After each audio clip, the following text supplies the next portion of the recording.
પોલીસનો ઉલ્લેખ થાય એટલે હાથમાં દંડો અને કડક સ્વભાવનો વ્યક્તિ નજર સામે આવે, પણ અસામાજિક તત્વોની શાન ઠેકાણે લાવતી પોલીસનું ભરૂચમાં એક અનોખું રૂપ પણ જોવા મળ્યું હતું। ભરૂચ પોલીસ એક તરફ લુખ્ખા તત્વો સામે કડક હાથે કામ લઈ રહી છે તો બીજી તરફ પોલીસનું માનવતાવાદી વલણ જોવા મળ્યું હતું। વાત એમ છે કે ભરૂચ શહેર સી ડિવિઝન પોલીસ સ્ટેશનના પટાંગણમાં 2 દિવસથી એક ગાય બેસી રહી હતી। ડી સ્ટાફના એએસઆઈ શૈલેષ નાઈ અને અજય ભરવાડની નજર આ ગાય પર પડતા વેટેનરી ડોક્ટરને મદદે બોલાવાયા હતા।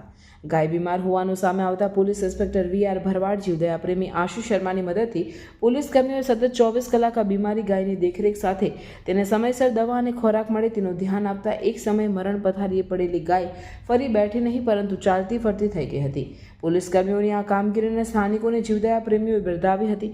એક તરફ પોલીસ કડકાઈના કારણે લોકોના અણગમાનો ભોગ બનતી હોય છે ત્યારે જીવદયાની આ પહેલ એ અબોલ પશુનો જીવ બચાવતા ભરૂચમાં ખાખીની વાહવાહી પણ થઈ રહી છે।